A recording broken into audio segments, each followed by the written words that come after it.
Okay, everyone. So today we'll be talking about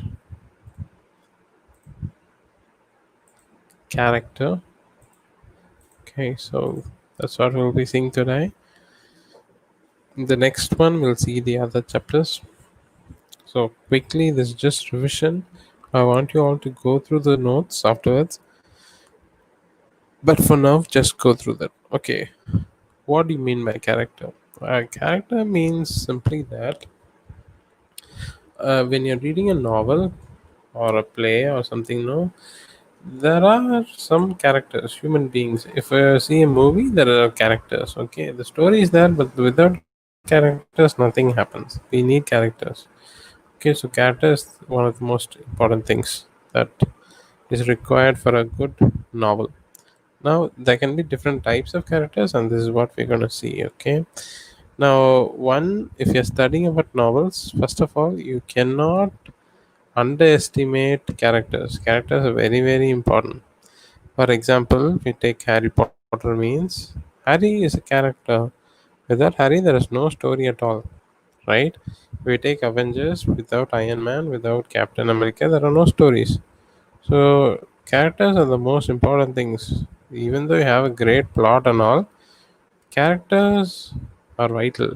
Without good characters, the story will not be of any use. So, first, let's just talk about engaged by characters. Okay, for example, you have read a book, seen a movie or something, but you suddenly like that character a lot. Okay, you just understand, you just enjoy them. For example, some people will like Sherlock Holmes, some people will like James Bond, some people will like Endiran. So basically, they're all characters, and we like they keep us happy, they keep us entertained, they keep us interested in things. So they are engaging characters, but sometimes there can be boring characters. But now, as a revision, I'm just going to make it a short. So characters can keep you reading the story, or they can just stop you from reading the story. Without good characterization, the story will not move. Okay, if you have a boring character, people will not see the movie or the book. Okay, they will not read the book. So easily said, characters cannot be ignored, and readers like to know about these characters more and more. We have Spider-Man, but we want to know about his life. So yeah, Spider-Man 2, 3, many paths. So what happens is, writers, when they're writing, we like some characters and we will not like some characters. They'll make a good guy and a bad guy. So it's our idea of to it's our thing to understand whether we like that person or not. So let's get into the next one: characters, readers, and authors. Okay, first we'll talk about knowledge in that. So we're going to cover three people: characters, then the reader, and the author. So first, let's talk about knowledge. So what is the simply said means, when you're reading a book, right? These people will be more of a character. We will not know whether they are real or not, because for example, no, uh, there will be stories which are sad, which are touching, which are romantic. We'll enjoy them more rather than we read about accidents or something in newspaper. When we read about accidents in newspaper, no, we'll not sit and cry. But when we are reading it in a novel, we'll surely feel something, because we know they're fictional characters, and we also know that they are not real. Okay, and another thing is, here is in your book there's a wonderful line. They say what we know about a character depends on what the author has told us. Okay, whatever the author is telling us, only we'll know. So however he wants to tell it to us, that will be the way we understand it. So the knowledge of a character will help us to understand whether to cry or to laugh or to do whatever it is. Next, readers. Okay. Of course, when a writer writes, they ask our imagination. Okay. So when you're reading a book, you need a lot of imagination. Okay. For example, they have given Wuthering Heights. Okay. Uh, so what happens is, In just a very few times, we have said that Heathcliff went and gambled and got all the money. That's all. But that part of his life is left to our imagination. We should only imagine what happened here. Okay, we should understand what that character did, what kind of work that guy had did, all these things. Then characters, characterization, and persons. Now, very simple. You might get a question like this: what's the difference between character and characterization? It's very simple. Character is a person who I created. As an author, I created this person. That is called character. And characterization is a process. For example, we take a movie.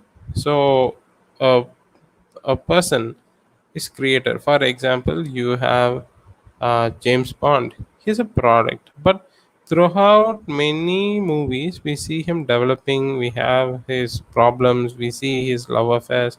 That is progress. His character is developing. That is called characterization. That is a process. It takes time, but character is something that is created. Okay, so remember that. So we have seen engaged by characters, characters, readers, and authors, knowledge, readers at work, character, characterization, and persons. Next one is language and the making of characters.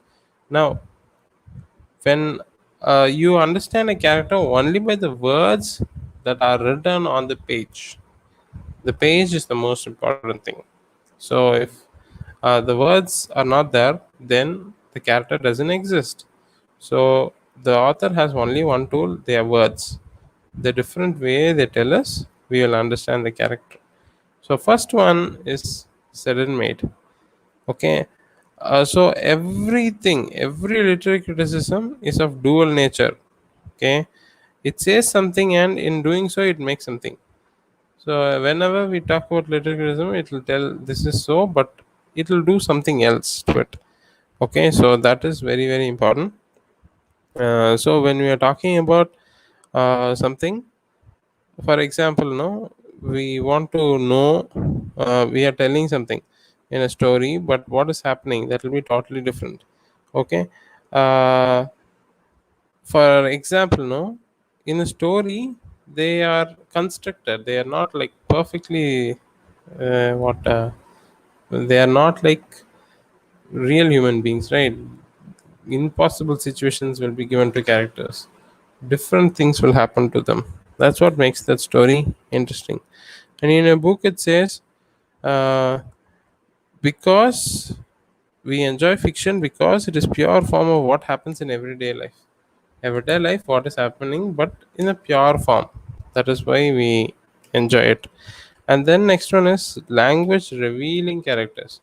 Okay, of course, as I already mentioned, if the way the person talks, the character is telling the dialogues and all, we can understand what kind of character is that person.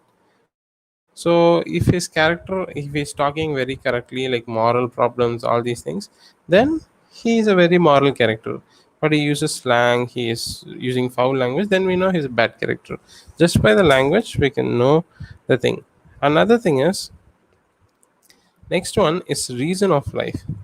Now, these characters should have purpose, right? Why they exist and all these things. Now, Elizabeth in Pride and Prejudice is talking about Mr. Collins, who is actually in line to marry her, okay? But he says, I am not worthy, and all those problems are there. So, Elizabeth is reasoning. He's telling this man uh, is telling like this in the words. Just by reading the words, he understands it like this, like that. She is telling. Okay, so Jane Austen gives Elizabeth a language of reasoning. Okay, the way she thinks is Mister, whatever his name is. I think his name is Collins. Mister Collins, is he a nice fellow? Is he a brave fellow? Whatever it is, just by the language of reasoning, we understand Elizabeth is a very intelligent girl. Next one is language of value. Language of value is pretty simple, man. That is, they can use a language to tell something, okay, a lesson or something. So writers can see the words express values that should be honored. So if they say that it should be like honoring, fine. So the moral ambiguity of fluency. The moral ambiguity of fluency is simply this. Okay, if any, if we like characters who are always steady, who are not bothered about anything, whatever happens, they'll talk correctly. So that is moral ambiguity of fluency. Okay, no matter how many problems come, they might be in a very problematic manner, but still they will talk correctly. Okay, they will talk in a perfect sense without any kind of great hesitation or something. Then that is called the moral ambiguity of fluency. Okay, then comes declaration. Okay, and in the another thing is moral ambiguity. We think in a speech, no, it will be difficult, emotionally difficult, and all these things, controlling their emotions. This might be true, but they have pointed out in Women in White this is not so, because she is very perfect in her speech and she talks very well. Next is declaration. Declaration is very simple. When we read Shakespeare now, I mean dramas and all, no, we can see that his characters are giving big speeches. Okay, they will compare. In Romeo and Juliet, we see them comparing the stars, and Juliet, and everything. So many comparison languages there. Same way in Wuthering Heights also, this girl Catherine, she is just describing about Heathcliff. She's telling, my love for him is like the foliage in the woods. Time will change it. I am well aware as the winter changes. But my love for Heathcliff resembles the eternal rocks beneath, a source of little visible delight, but necessarily, I am Heathcliff, right? So that's a great line, right? So she is comparing the degree of love. That's declaring, telling one thing. Okay. Next one is mannerisms of speech, the way they tell. In Oliver Twist, we see the character called whatever his name is, Fagin. Same, he keeps on talking like my dear, my dear, my dear. Whereas in Great Gatsby, no, he keeps on telling old sport. That's his word.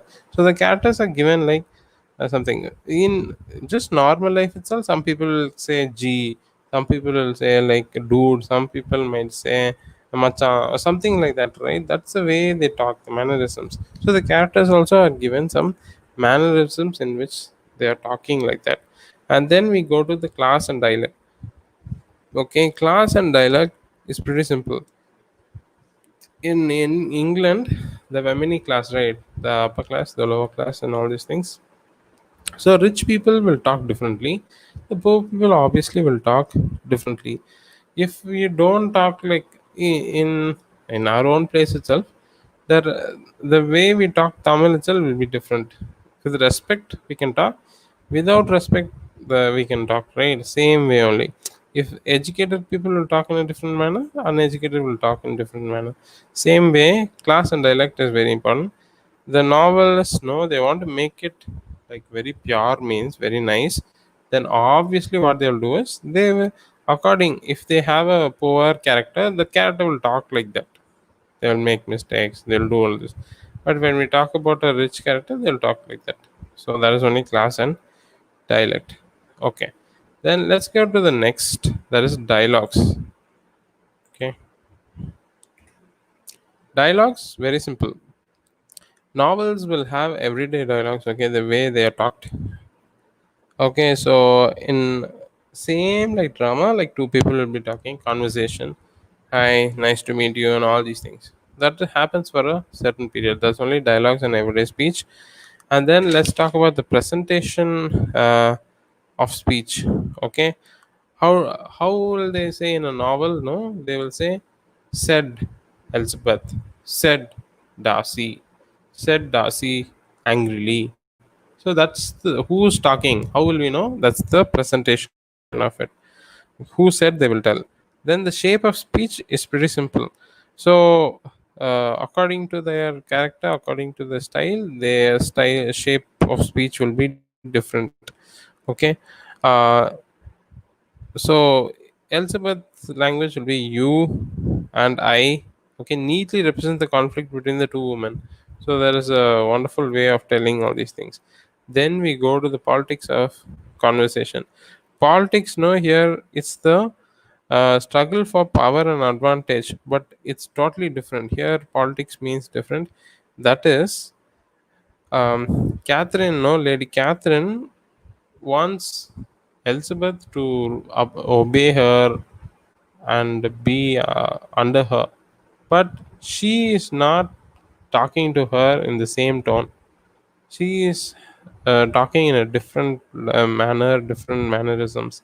That is what is called politics of conversation. The conversation itself is not to bend, not to control. So that is the idea. Next is revelation of character. Is pretty simple. Revelation of character is uh, like we really know about that character. If the character is lying, betraying, everything we can know just by the dialogues.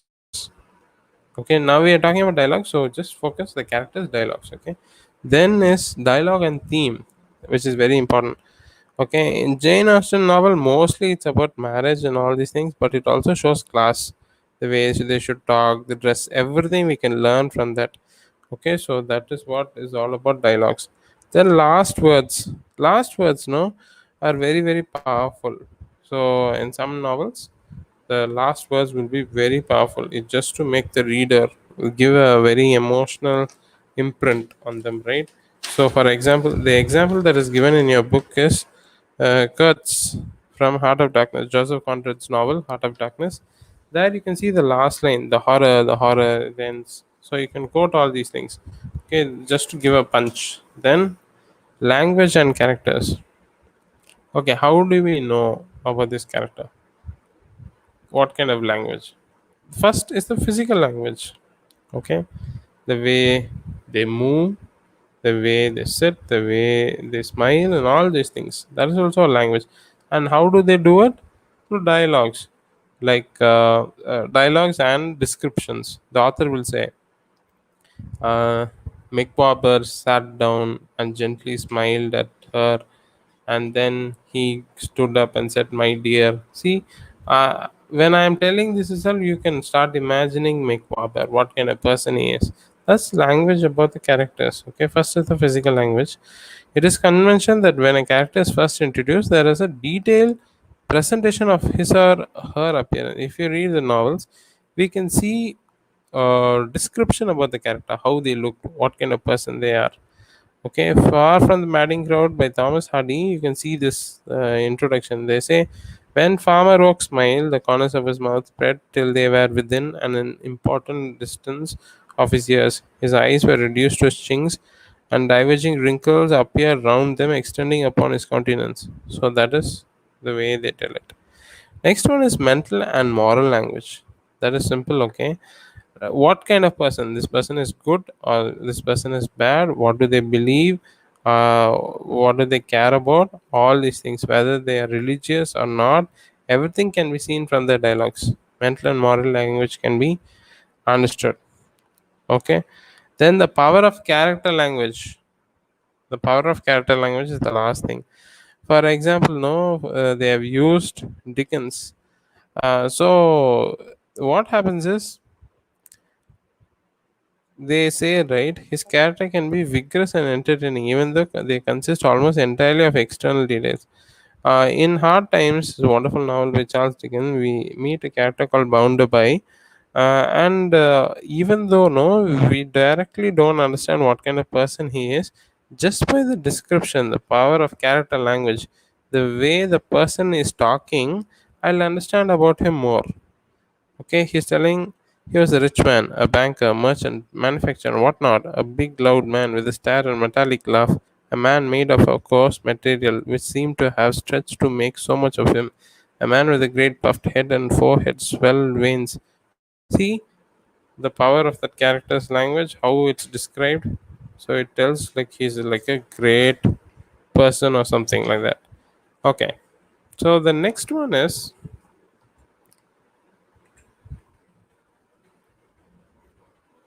so we'll be finishing it quickly.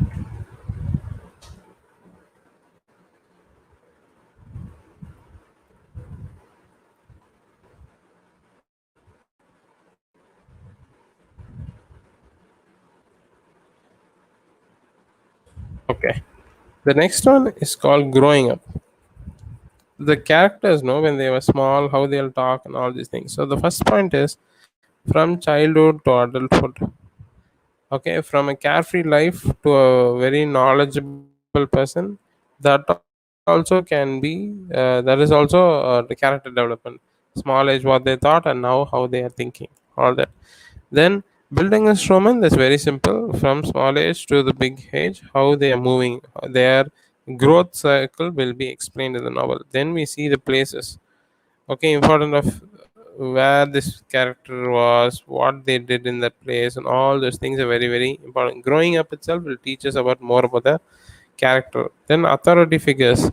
Okay, we see if they are like controlling, if they are like leaders, then that also we can understand from characters. Then sexual awakening is very simple, where the way they write, we know whether the character is interested in sexual activities or not. Jane Eyre has lot of sexual connotations to it, but whereas we see in Wuthering Heights, Catherine Anasha is not. She doesn't understand that people are interested in her sexuality as well, but she's blunt about it. Emily Bronte doesn't bother to explain a physical thing. She just keeps it in the spiritual thing, kind of thing, emotionally charged love. Okay, so next is choices. Okay, the adults will have a choice whether they should give in to temptations or not. Okay, so all those things we understand from character study only. Then context of characters will change according to gender. These are all general informations. Okay, so according to gender, their understanding will change for the reader as well. Then the culture of nationality. For example, there's a big difference between reading Jungle Book and reading some other book, right? So culture, nationality, those things are very very important, and so according to the culture, what kind of person they are, that kind of characters we'll meet. In Indian novels, we'll meet eccentric Indian characters, right? Then character range, how much do they grow? That's all there. So usually this is all common sense. If you can take one novel, just you can understand everything about it. And then we see open and close character. This will be the last in character analysis. Open and close characters are very very simple. Open characters are very lively. They are trying to do many things. They are running around. They physically we can see them. When I'm reading, I know how they're talking, what they're doing, everything is shown. But close characters, they are mentally, that is, they have a complex history. Who are they? Where were they? Their life, what kind of person they were. Everything will be a mystery. Nobody will understand. So that is like close characters. So I hope this was useful. I will try finishing all the other things as much as possible.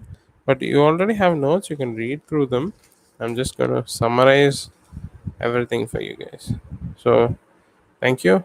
And if you want more such videos and stuff, please do subscribe to our channel. Thank you very much.